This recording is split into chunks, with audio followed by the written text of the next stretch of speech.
وهذا شهر عظمته وكرمته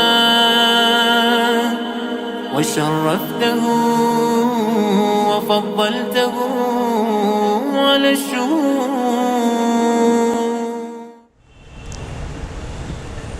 السلام علیکم ورحمۃ اللہ. اعوذ باللہ من الشیطان الرجیم. بسم اللہ الرحمن الرحیم. والحمد للہ رب العالمین.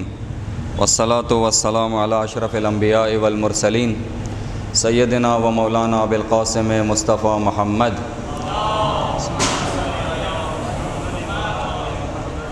وعلی آلہ الطیبین الطاہرین المعصومین لا سیما بقیت اللہ فی العالمین. رب اشرح لی صدری ویسر لی امری واحلل عقدۃ من لسانی یفقہوا قولی. آپ تمام حضرات کو حضرت امام مجتبیٰ علیہ الصلوۃ والسلام کی ولادت کی مناسبت پہ تبریک اور تہنیت پیش کرتے ہیں. انشاءاللہ خدا ہمیں دنیا میں ان کی نظر لطف اور آخرت میں ان کی شفاعت سے نوازے. الہی آمین.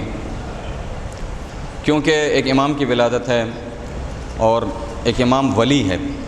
امام کو مقام ولایت حاصل ہے اور تمام مسلمانوں میں اگر کوئی ایسا فرقہ استعمال کرنا، یہ لفظ ہمیں اچھا نہیں لگتا، کیونکہ اسلام فرقہ نہیں ہے.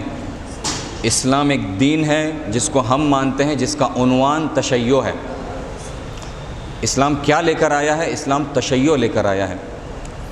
ہمیں جو افتخار حاصل ہے اہل شیعہ کو، ہم ہمارے ہر اصول کو، ہم ہمارے ہر احکام کو قرآن سے ثابت کر سکتے ہیں. اگر ہم سے کوئی پوچھے کہ کیسے نبی کے بعد جانشین کو خدا نے انتخاب کیا، تو ہم قرآن کی 8، 10 یا 20 آیتیں پیش کر سکتے ہیں، جس میں سے بتا سکتے ہیں کہ ہر نبی کے جانشین کو جب انتخاب کرنے کی نوبت آئی تو خدا نے کہا کہ میں انتخاب کرتا ہوں. ابراہیم سے خدا فرماتا ہے انی جاعل فی الارض خلیفہ، میں تمہیں زمین پر انی جاعل فی الارض خلیفہ ہے، یہ معاف کیجیے، انی جاعلک للناس اماما. ابراہیم سے فرماتا ہے میں تمہیں لوگوں کے لیے امام بنا رہا ہوں.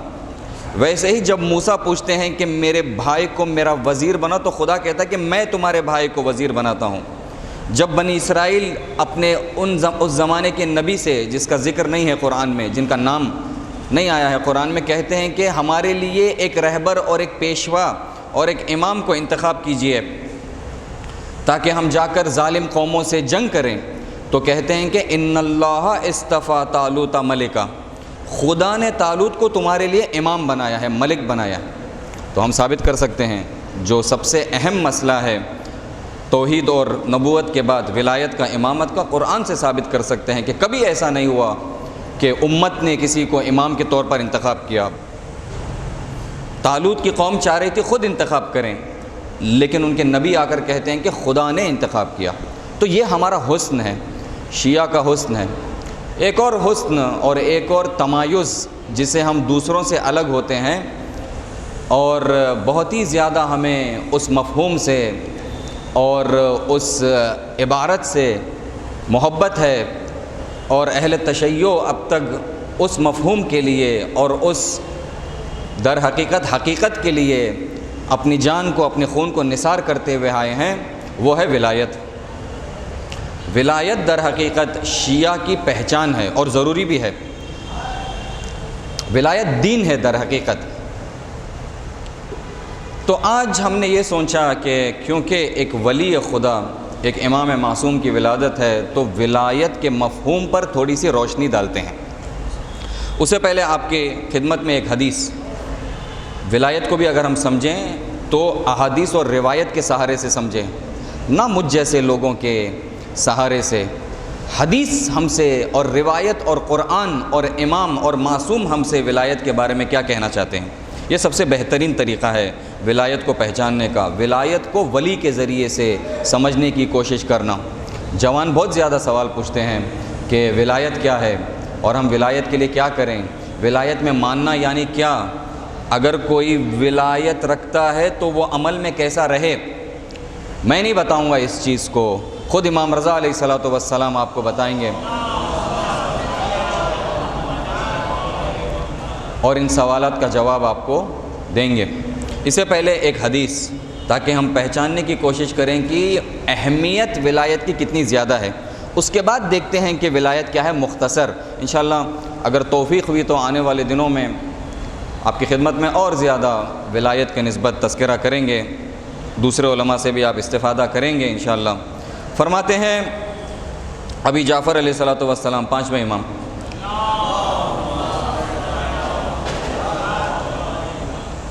بنی الاسلام علی خمس، اسلام 5 ستونوں پر استوار ہے، 5 پلرز۔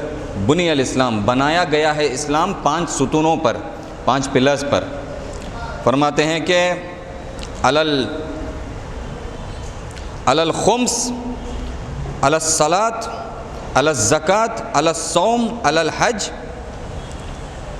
معاف کیجیے، علی الصلاۃ، علی الزکوٰۃ، پہلی صلاۃ ہے، اس کے بعد زکوٰۃ ہے، اس کے بعد صوم ہے، صوم سے مراد یہاں پر روزہ، صوم ہے، علی الحج، حج ہے، اور علی الولایہ، پانچویں چیز ولایہ ہے۔ یہ 5 ستون ہیں جس پر اسلام استوار ہے، ٹھیک ہے۔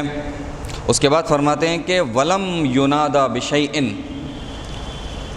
ما نودی بالولایہ، ولایت کی طرف جتنی زیادہ دعوت دی گئی ہے، ولایت کی طرف جتنا زیادہ پکارا گیا ہے، ان 5 چیزوں میں سے ولایت سے زیادہ کسی چیز پر دعوت نہیں دی گئی ہے۔ یہ خلاصہ ہم سے کہنا چاہ رہے ہیں۔ تو ولایت کی اہمیت یہ ہے، ایک شیعہ جس کے دین کا مدار ولایت ہے، ایسی کوئی حدیث اگر سنیں کہ اسلام کے 5 ستون ہیں، جس کو ہم کہتے ہیں نماز اور روزہ اور زکوٰۃ اور حج اور ولایت، جس میں سب سے زیادہ اہم ولایت ہے، تو یہاں پر ہمارے ذہنوں کو درگیر ہو جانا چاہیے، ہمارے ذہنوں کو تفکر میں مشغول ہو جانا چاہیے کہ کیا ہے آخر یہ ولایت، جس کو بولا جا رہا ہے کہ نماز سے زیادہ جس کی طرف دعوت دی جا رہی ہے، روزے سے زیادہ جس کی طرف دعوت دی جا رہی ہے۔ ہمارے ذہنوں کو مشغول ہو جانا چاہیے، ہمیں مطالعات میں لگ جانا چاہیے، کیونکہ ہماری پہچان ولایت ہے۔ اگر ہم جو چیز ہماری پہچان ہے، اگر ہم اس کو صحیح سے نہیں سمجھیں گے تو ہماری پہچان بھی صحیح سے نہیں ہوئی، اور ہم جو ہے ہمارے عمل میں اس پہچان کو اتار نہیں پائیں گے، اپنے آپ کو تعارف، اپنے آپ کو پہچنوا نہیں پائیں گے، خود ہمارے عمل میں خلل اور کمی پیش آئے گی۔ تو لہٰذا جب یہ حدیث سنیں، اور ایسے حدیثوں کو ہم سنیں، اور بھی بہت ساری حدیثیں ہیں جو ولایت کے مسئلے کو بہت ہی توجہ دیتی ہیں اور بہت ہی زیادہ اس پر اصرار کرتی ہیں، یہ ایک حدیث ہے۔ تو اب یہاں پر انسان کو لگ جانا چاہیے، خاص کر ایک شیعہ کو، ایک وہ فرد جو تشیع میں مانتا ہے اور یہ سمجھتا ہے کہ دین تشیع، مذہب تشیع مذہب حق ہے، اور جو ولایت پر استوار ہے، یہ اپنے ذہن کو نہ چھوڑے ہرگز، اور ہمیشہ کوشش کرے کہ اس مفہوم اور اس ولایت کے معنی کے عمق تک جائیں۔ دلیل کو فی الحال آپ ہم سے طلب نہ کریں، انشاءاللہ پھر کبھی آپ کی خدمت میں روایتوں کے ذریعے سے اور آیات کے ذریعے سے دلیل پیش کریں گے۔ ولایت کا ایک ہی معنی ہے، جس کو ہم کہتے ہیں ایک کے بعد ایک۔ جبھی بھی عرب کو بولنا ہوتا ہے کہ ایک کے بعد ایک، پشت سر ہم، اس کو کہتے ہیں ولایت، ولی کہتے ہیں۔ ولی یعنی کسی کے پیچھے کوئی رہنا یا آگے کوئی رہنا۔ مولا کس کو کہتے ہیں؟ بعض غلاموں کو مولا کہا جاتا ہے، مولا کا آقا کو بھی مولا کہا جاتا ہے عرب زبان میں، غلام کو بھی مولا کہا جاتا ہے۔ بعض ہم دیکھتے ہیں اصحاب ائمہ جیسے کہ زرارہ کہتا ہے کہ مولا فلاں طبقے کے، فلاں کیا کہتے ہیں اس کو، فلاں طائفے کے عرب کے، فلاں خاندان کے عرب کے یہ مولا ہیں۔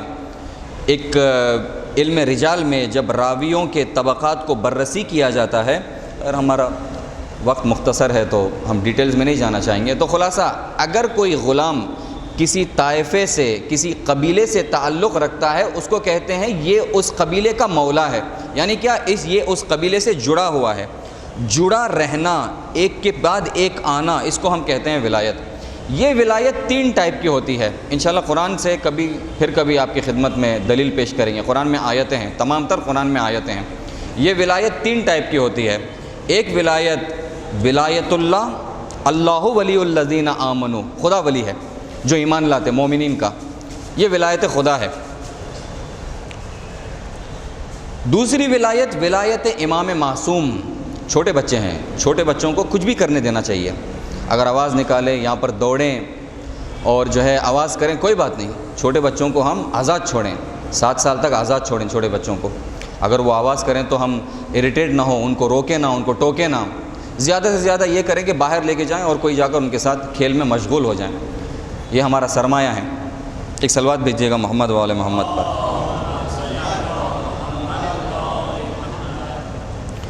ایک ولایت ولایت اللہ، اللہ ولی الذین آمنوا یخرجہم من الظلمات الی النور. دوسری ولایت ولایت امام معصوم، انما ولیکم اللہ والرسول والذین آمنوا ویقیمون الصلاۃ ویؤتون الزکاۃ وہم راکعون. یہاں پر تمام تر شیعہ سنی مفسرین کہتے ہیں کہ بعض کو چھوڑ کر کہ یہ آیت در حقیقت علی ابن ابی طالب علیہ الصلوۃ والسلام کی شان میں اور ان کی فضیلت میں نازل ہوئی ہے. تو امام ولی ہے. اس کے بعد ایک اور ولایت کا جو مقام ہے، 3 مقام ہے ولایت کے. ایک ولایت خدا، ایک ولایت امام معصوم اور ایک ولایت مؤمنین. مؤمنین ایک دوسرے کے ولی ہیں. المؤمنون اولیاء بعضهم بعضا، یا ان المؤمنون یا المؤمنون اولیاء بعضهم بعضا. مومنین ایک دوسرے کے ولی ہوتے ہیں.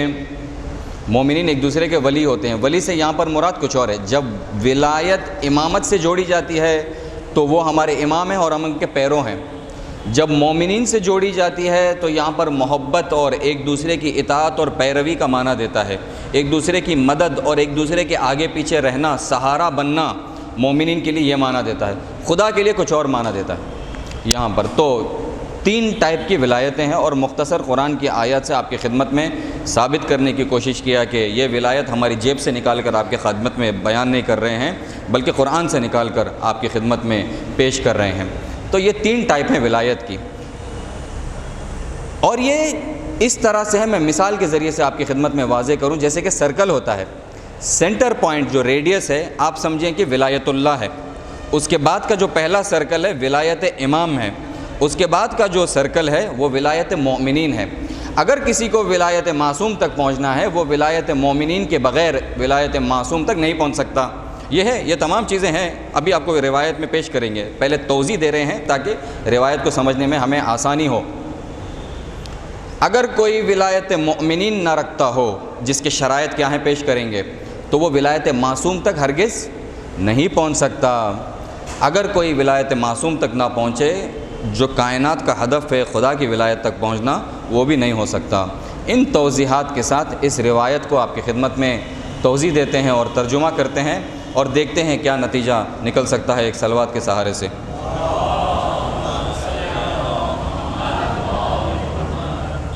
روایت ہے شاہ عبدالعظیم سے. شاہ عبدالعظیم آج جس کی ولادت ہے ان کی نسل سے، شاہ عبدالعظیم حسنی، ان کی نسل سے بنی عباس کے لیے بہت ہی زیادہ مشکل کھڑا کرتے ہیں. جنگ کی حالت میں بنی عباس کے لیے بہت زیادہ نقصان وجود میں لاتے ہیں، ایجاد کرتے ہیں. 4 اماموں کو حضرت نے درک کیا ہے. 8ویں امام کی خدمت میں پہنچتے ہیں. جب کام ختم ہو جاتا ہے اور جب جا رہے ہوتے ہیں تو امام ان کو روکتے ہیں اور کہتے ہیں کہ ایک پیغام ہے اور یہ پیغام آپ کی خدمت میں پڑھ کے سنانا چاہیں گے. کہتے ہیں یا عبدالعظیم، 8ویں امام فرماتے ہیں یا عبدالعظیم ابلغ انی اولیائی السلام. میرے چاہنے والوں کو، یہاں پر بھی اولیاء ہے. اولیاء ولی کی جمع ہوتا ہے، اولیاء ولی کی جمع ہوتی ہے اولیاء. میرے اولیاء کو جو یہاں پر تشریف فرما ہیں، جو کہیں اور ہیں، جہاں پر بھی میرے اولیاء ہیں ان کو میرا سلام پہنچاؤ. امام سلام پہنچا رہے ہیں، ان کو میرا سلام پہنچاؤ. وقل لہم، اب یہاں پر بعض دستور دیتے ہیں کہ جا کر ان سے کہو کہ یہ کاموں کو انجام دیں اور یہ کاموں کو انجام نہ دیں. وقل لہم ان لا یجعلوا للشیطان علی انفسہم سبیلا، اور ان سے کہو کہ شیطان کو اپنے اوپر مسلط نہ کرو، شیطان کو اپنے اوپر ڈومیننٹ نہ کرو. مثلا شیطان کا تسلط اور اس کا پکڑ ہم پر نہ ہو. شیطان کے مختلف معنی ہوتی ہیں، لیکن یہاں پر علماء جو فرماتے ہیں یہاں پر شیطان سے مراد ہر وہ چیز، ہر وہ حکومت، ہر وہ بادشاہ، ہر وہ امام جو امام حق نہ ہو. ہر وہ امام جو امام حق نہ ہو. ہمیں صرف ہم پر واجب ہے کہ ہم صرف امام معصوم کی اطاعت کریں، اور کسی کی اطاعت کرنا ہم پر حرام ہے. یہ مذہب تشیع کا ایک امتیاز ہے. اس لیے ہم کہتے ہیں صرف اس شخص کی اطاعت اور صرف اس شخص کو حکومت حاصل ہے اور حکومت کا حق حاصل ہے جو خدا کی طرف سے منسوب ہو اور جو معصوم ہو، اور اگر معصوم نہ ہو ایسا کوئی شخص ہو جو معصوم کے نزدیک ہو. یہ صرف اور صرف تشیع میں مل سکتا ہے آپ کو، ورنہ اہل تسنن میں جو ہمارے مسلمان بھائی ہیں وہ لوگ ان چیزوں کو نہیں مانتے. وہ کہتے ہیں کہ کوئی فاسق اور گنہگار بھی حکومت کر سکتا ہے. اس لیے وہ کہتے ہیں کہ ہرگز یہ سعودی عرب کے بادشاہوں کے خلاف ہم قیام نہیں کر سکتے. البتہ اب ان کے ذہنیں بدل رہے ہیں، اس لیے وہ کہتے ہیں کہ یہ اولو الامر ہیں، ہم یہ بادشاہوں کے خلاف قیام نہیں کر سکتے. یہ صرف تشیع کا وہ ہے. تو یہاں پر شیطان سے مراد ہر وہ چیز جو امام کے مقابلے میں ہو، ہر وہ چیز جو امام کے مقابلے میں ہمیں اس کی طرف دعوت دیں، چاہے وہ ہمارا کلچر ہو، چاہے وہ ہماری حکومتیں ہوں، یہ تمام چیزیں. تو شیعہ کا کام یہاں پر یہ ہونا چاہیے کہ اپنے اس امام کی جہانی حکومت کے لیے روز جد و جہد کریں. اس کے ذہن میں یہی رہے کہ میں کیا ایسے کروں کہ یہ طاغوت حکومتوں سے ہٹیں اور امام حکومت پر آئے جن کی وہ حق ہے، جن کا وہ حق ہے. ہم خیر وقت کم ہے. اس کے بعد فرمایا شیطان کو اپنے اوپر مسلط نہ کریں. وَمُرْهُمْ بِصِدْقِ الْحَدِيثِ وَأَدَاءِ الْأَمَانَةِ، اور ان کو امر کرو، ان کو حکم کرو کہ سچ بولیں اور امانت کو ادا کریں. امانت میں خیانت نہ کریں. یہ دو دستور دیتے ہیں، ایک دوسرے سے سچے رہیں اور امانت میں خیانت نہ کریں.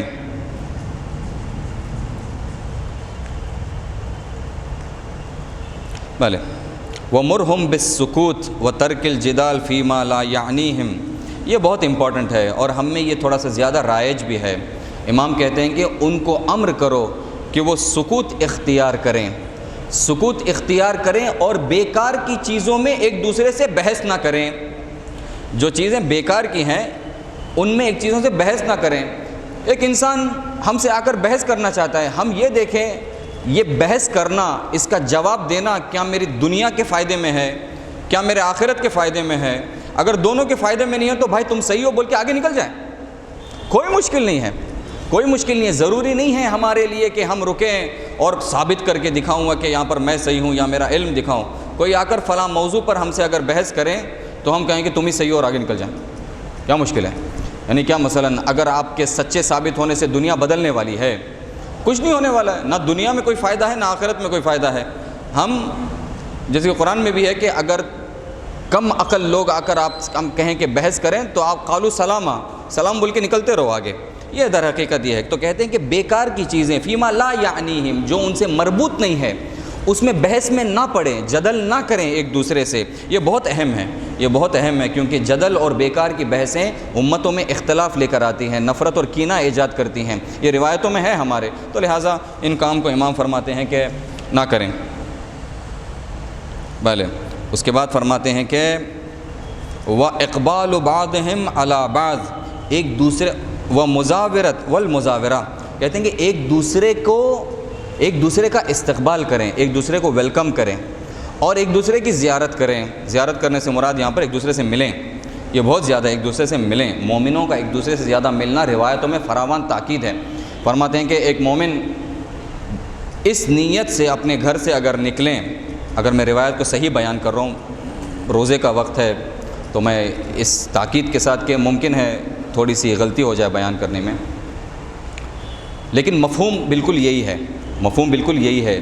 کہتے ہیں کہ اگر ایک مومن اپنے گھر سے نکلے دوسرے مومن کی مدد کی خاطر صرف اس کے گھر تک پہنچنے تک، یا کہتے ہیں کہ شاید اس کی زیارت کی خاطر، اس کا حال چال پوچھنے کے لیے، کہتے ہیں کہ ہر قدم پہ اتنا ثواب اور اتنا گناہ معاف، یہ تمام چیزیں فرشتگان اس کے لیے استغفار کرتے ہیں. یہ تمام چیزیں ہمارے اگر ایک روایت میں نہیں ہے تو کئی روایتوں میں یہ چیزیں ہمیں مل جائیں گی. تو لہٰذا ایک دوسرے کا استقبال کرنا، ویلکم کرنا ایک دوسرے کو. اگر کوئی آئے تو بچ کے نہیں بھاگنا اسے. اور دوسرا ایک دوسرے کی زیارت کے لیے جانا.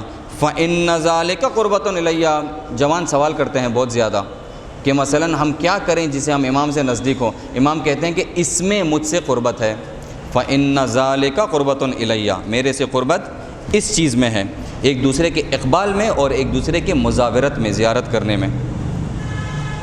ولا تشتغلوا انفسهم بالتمزيق بعضهم بعضا. یہاں سے تھوڑی سی بری خبریں ہمارے لیے، بری خبریں ہمارے لیے وارننگ کرتے ہیں امام، وارن کرتے ہیں، خبردار کرتے ہیں کہ ایک دوسرے کو چیر پھاڑ کھا جانے میں نہیں لگ جاؤ، چیر کر کھا جائیں ایک دوسرے کو. مثلا ہمیشہ ویٹ کریں کہ انتظار کریں کہ کیسے ہم اس کا نقصان کریں، کیسے ہم اس کو دوسروں کی نظروں میں گرائیں. یہ کام بالکل نہ کرنا. اگر کرو گے تو کیا ہوگا؟ امام بہت بڑی دھمکی دیتے ہیں، اور امام کی دھمکی صرف دھمکی نہیں ہے بلکہ جو ہے کر کے دکھاتے ہیں امام. وہ کیا ہے؟ کہتے ہیں کہ فَإِنِّي عَلَيْتُ عَلَى نَفْسِي، میں نے خود کی قسم کھائی ہوئی ہے، خود سے میں نے قسم کھائی ہوئی ہے، قسم کھائی ہوئی ہے. عَلَى نَفْسِي إِنَّهُ مَنْ فَعَلَ ذَلِكَ، جو بھی اس کام کو انجام دے، وَأَسْخَطَ وَلِيًّا مِنْ أَوْلِيَائِهِ، اور بے وجہ میرے کسی چاہنے والے کو ناراض کرے، اس کو خشمگین کرے، تو میں کیا کروں گا؟ دعوت اللہ لیعذبہ فی الدنیا اشد العذاب، میں خدا سے اس کے دعا کروں گا کہ دنیا میں اس کو بدترین عذاب میں مبتلا کرے. امام رؤوف جو شرابیوں کو اور زناکاروں کو معاف کرتے تھے، امام رؤوف یہ کہتے ہیں کہ اگر کوئی میرے چاہنے والے کو بے وجہ زحمت دے اور اس کو ناراض کرے، میں نے جو ہے قسم کھائی ہے کہ خدا سے دعا کروں گا کہ اس کو دنیا میں بدترین عذاب میں مبتلا کرے. وَكَانَ فِي الْآخِرَةِ مِنَ الْخَاسِرِينَ، کیا صرف دنیا میں ہی ہے نقصان؟ نہ، آخرت میں جو ہے خسران کرنے والوں میں سے ہوگا. یہ میں دعا کروں گا. ڈرے نہ یا ڈریں، ہر ڈر برا نہیں ہوتا، بعض ڈر اچھے ہوتے ہیں. وہ ڈر جو ہمیں صحیح راستے پر لے کر جائیں وہ ڈر اچھا ہے. امام ہمیں امید بھی دیتے ہیں اور ڈر بھی دیتے ہیں، کیونکہ امام کو پتہ ہے کہ بعض ڈر اچھے ڈر ہوتے ہیں. یہ ان اچھے ڈروں میں سے ہے. اگر ہم ڈر کر ہمارے عمل کو انشاءاللہ ٹھیک کریں، خدا ہمیں بھی، بولنے والے کو بھی اور سننے والوں کو بھی توفیق دے، تو اس میں کیا برا ہے؟ ایسے ڈر میں کیا برا ہے؟ ڈرے انسان، ہر ڈر برا نہیں ہوتا. وَعَرِّفْهُمْ أَنَّ اللَّهَ قَدْ غَفَرَ لِمُحْسِنِهِمْ، خدا معاف کر دے گا ان کے اچھے لوگوں کو، ہمارے چاہنے والوں کے جو ان میں سے اچھے ہیں ان کو معاف کر دے گا. وَتَجَاوَزَ عَنْ مُسِيئِهِمْ، جو گنہگار ہوں گے ان کو بھی خدا جو ہے ان سے درگزر کر جائے گا، اگر استغفار کریں گے، اگر شرمندہ ہوں گے اپنے گناہوں سے. إِلَّا مَنْ أَشْرَكَ بِهِ أَوْ عَازَ وَلِيًّا مِنْ أَوْلِيَائِهِ، سوائے ایک شخص کے جو خدا کو شریک قرار دے، خدا میں کوئی شریک قرار دے، اس کو خدا ہرگز معاف نہیں کرے گا. اور دوسرا کون؟ جو میرے اولیاء کو اذیت کرے، جو میرے، بالکل ترجمہ ہے اس کا، بالکل تنبیہ. او عزا ولیًا من اولیائی، یا میرے کسی ولی کو، یعنی ولی سے مراد یہاں پر چاہنے والے کو، جو میرے سے لگے ہوئے ہیں، جو مجھ سے جڑے ہوئے ہیں، ان کو اگر کوئی اذیت کرے. او اضمر لہو سوءا، اسے بھی بدتر، دل میں بھی بری نیت رکھے اس کی نسبت. یہ عجیب ہے واقعاً. ایک تو عمل میں برا کام انجام دے، ایک یہ کہ دل میں بھی اگر کوئی بری نیت رکھے. فَإِنَّ اللَّهَ لَا يَغْفِرُ لَهُ حَتَّى يَرْجَعُ عَنْهُ، خدا اسے تب تک معاف نہیں کرے گا جب تک یہ توبہ نہ کرے. توبے کا باب کھلا ہوا ہے. کوئی مایوس نہ ہو کہ مثلا خدا نہ خواستہ اگر کوئی ایسے گناہوں میں مبتلا ہوں تو ہمارا کیا نا. یہاں پر امام فرماتے ہیں کہ خدا اسے تبھی معاف کرے گا جب وہ توبہ کرے گا. فَإِن رَجَعَ، اگر لوٹ گیا تو صحیح ہے. وَإِلَّا نَزَعَ رُوحُ الْإِيمَانِ عَنْ قَلْبِهِ، اگر نہ لوٹے، اگر توبہ نہ کرے تو ایمان اس کے دل سے نکل جاتا ہے، روح الایمان عن قلبہ وخرج عن ولایتی، اور میری ولایت سے یہ خارج ہو جاتا ہے. جو ابتدا میں کہا تھا جو مومنین کی ولایت کی رعایت نہ کرے، وہ امام کی ولایت کی بھی رعایت اور امام کی ولایت بھی اس کو حاصل نہیں ہو سکتی. وہ اس جملے سے استفادہ کیا تھا، وخرج عن ولایتی، جو کسی مومن کو اذیت کرے بے وجہ، وہ میری ولایت سے خارج ہے. امام فرماتے ہیں وَلَمْ يَكُنْ لَهُ نَصِيبًا فِي وِلَایَتِنَا، کوئی اسے نصیب ہماری ولایت سے، کوئی فائدہ اسے ہماری ولایت سے نہیں پہنچ سکتا. وَأَعُوذُ بِاللَّهِ مِنْ ذَلِكَ، خود امام کہتے ہیں کہ میں پناہ مانگتا ہوں اس چیز سے. تو لہٰذا آپ کی خدمت میں جو اب تک عرض ہوا وہ یہ ہے کہ ولایت تین ٹائپ کے ہوتے ہیں، تین قسم کے ہوتے ہیں، تین نوع ہے ولایت کے. ایک ولایت اللہ، ایک ولایت امام، اور ایک ولایت مؤمنین. ولایت مؤمنین اگر حاصل ہو تب جا کر ولایت امام حاصل ہو سکتی ہے. اور ولایت مؤمنین حاصل ہونے کے بعض تقاضے ہیں، بعض شرائط ہیں، بعض کنڈیشنز ہیں جس کو ہمیں فلفل کرنا ہے، جوانوں کے لیے فلفل کرنا ہے۔ یہ اگر ولایت معصوم حاصل ہو تب جا کر ولایت اللہ، جس کا ہمیں پتہ نہیں کیا ہے ولایت اللہ، سوائے اس کے نام کے اور سوائے اس کے لفظ کے ہم کچھ نہیں جانتے، وہ حاصل ہو سکتی ہے۔ یہ چیزیں ہیں۔ ماہ مبارک رمضان ہے عزیزان محترم، ماہ مبارک رمضان ہے، ہم اس مہینے کو غنیمت جانیں۔ رسول اللہ صلی اللہ علیہ وآلہ وسلم اپنے خطبہ شعبانیہ جو شعبان کا آخری جمعہ تھا اس خطبے میں آتے ہیں اور آ کر بعض فقرے آپ کی خدمت میں پڑھ کے سنانا چاہیں گے۔ فرماتے ہیں ایھا الناس، اے لوگوں، انہ قد اقبل الیکم شہر اللہ، خدا کا مہینہ تمہارے سامنے آ چکا ہے، تمہارے سامنے آ چکا ہے خدا کا مہینہ، بالبرکتی، برکت کے ساتھ، رحمت کے ساتھ اور مغفرت کے ساتھ۔ برکت بھی اور رحمت بھی اور مغفرت بھی، یہ تینوں چیزوں کی انسان کو بہت زیادہ ضرورت ہے عزیزان محترم۔ فاسألوا اللہ ربکم بنیات الصادقہ، تو خدا سے مانگو پاک نیت سے، پاک نیت کے ساتھ خدا سے سوال کرو، خدا سے سوال کرو۔ کس چیز کا سوال کرو؟ وقلوب الطاہرہ، اور پاک دلوں کے ساتھ، پاک نیت اور پاک دلوں کے ساتھ۔ ان یوفقکم، تمہیں کامیاب کرے، یہ چیز خدا سے مانگو اس مہینے میں کہ تمہیں کامیاب کرے۔ کس چیز کے لیے؟ للصیام ہی، روزہ رکھنے کے لیے اس مہینے میں، و تلاوت کتاب ہی، خدا کی کتاب کی تلاوت کرنے کے لیے، قرآن کی تلاوت کے لیے۔ فإن الشقی من حرم غفران اللہ، شقی ترین فرد کون ہے؟ جو خدا کے مغفرت سے اس مہینے میں محروم رہ جائے۔ ہمیں خدا کی مغفرت کی ضرورت ہے عزیزان محترم۔ قرآن کی آیتیں ہیں، پھر کبھی آپ کی خدمت میں پیش کریں گے، وقت تمام ہو چکا ہے۔ ہمیں خدا کی مغفرت اور خدا کی رحمت اور خدا کی کرامت کی ضرورت ہے ہمیں، ہمارے بچوں کو، ہمارے جوانوں کو۔ تو لہٰذا ہم ان مہینوں کو غنیمت جانیں۔ ایک شعر ہے سعدی کا، اور میرا یہ آخری کلام ہے آپ سے، بہت ہی خوبصورت شعر ہے، خاص کر جوانوں کے لیے ہے۔ کہتے ہیں کہ جوانا، اے جوان، سعدی فرماتے ہیں راہ طاعت امروز گیر، خدا کی اطاعت آج کر لے، جب تک تو جوان ہے کر لے۔ میں جوانوں سے گزار ہوں کہ یہاں پر توجہ کریں۔ راہ اطاعت امروز گیر، اطاعت آج کر لے خدا کی، کہ فردا جوانی نئی آیت ز پیر، جب تو بوڑھا ہو جائے گا جوانی ہرگز نہیں لوٹے گی۔ کبھی جا کر بیٹھیں، جو لوگ بوڑھے حضرات ہوتے ہیں ان کے ساتھ جا کر بیٹھنا چاہیے، ان کے پاس تجربہ ہے، انہوں نے زندگی میں کچھ سیکھا ہوا ہے، ہم جا کر بیٹھیں، ان سے جا کر پوچھیں۔ ایک چیز جو ہم پوچھیں کہ بڑھاپے کی کیفیت کیا ہوتی ہے، پوچھیں ان سے، یہ روایتوں میں ہے ہمارے، یہ چیزیں ہیں، بہت ساری چیزیں ان سے سیکھ سکتے ہیں۔ اس میں سے ایک یہ ہے، یہ نہیں کہہ رہا ہوں کہ صرف اس کے لیے جا کر بیٹھیں نا، بہت ساری چیزیں ہیں جو ہم بزرگوں سے ہمارے سیکھ سکتے ہیں۔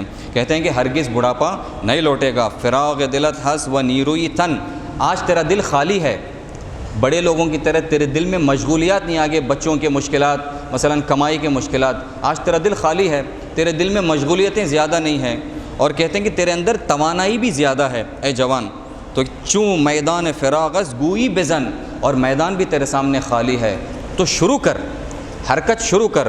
جوان سے کہتے ہیں من ان روز را قدر نہ شناختم، جب میں جوان تھا تو ہرگز میں نے اس جوانی کا قدر نہیں جانا، اب جب بوڑھا ہو گیا ہوں بدانستم اکنون کے در باختم، اب میں نے جانا ہے کہ میں نے کیا کھویا ہے۔ در حقیقت جوانی جو میں نے کھوئی ہے، جو سرمایہ ہے، کیا اب میں نے جانا ہے میں نے کیا کھویا ہے۔ قضاء روزگاری زمن در ربود، اب میرے پر ایسا زمانہ آ گیا ہے، اس زمانے نے مجھ سے چھین لیا۔ کیا چھینا ہے؟ کہ ہر روزی ازوی شبی قدر بود، وہ زمانہ جس کی ہر رات میرے لیے شب قدر ہوا کرتی تھی۔ یعنی جب تک میں جوان تھا تو میری عبادت زیادہ تھی، جب تک میں جوان تھا تو میں خدمت لوگوں کے لیے زیادہ انجام دیا کرتا تھا، لیکن اب جب بوڑھا ہو چکا ہوں تو ان تمام چیزوں سے محروم ہوں۔ لیکن تو اے جوان چیزوں کو غنیمت جان اور ان سے استفادہ کر۔ یہ ماہ مبارک رمضان ہے، اس کے 15 دن گزر چکے ہیں، 15 دن باقی ہیں۔ ایک گھنٹہ بھی اگر باقی ہو تو غنیمت ہے ہمارے لیے، ایک لمحہ بھی اگر باقی ہو تو غنیمت ہے ہمارے لیے۔ شیطان وسوسہ نہ کریں کہ اب تو آدھا مہینہ گزر گیا، ہم نے کچھ نہیں کیا، اب باقی میں کیا کرو گے؟ نا، جب ہم نے فیصلہ لیا وہ ہمارا رمضان ہے۔ شب قدر کی راتیں ہمارے سامنے ہیں، 3 دن 4 دن کے فاصلے پہ امیر المؤمنین کی شہادت ہمارے سامنے ہے۔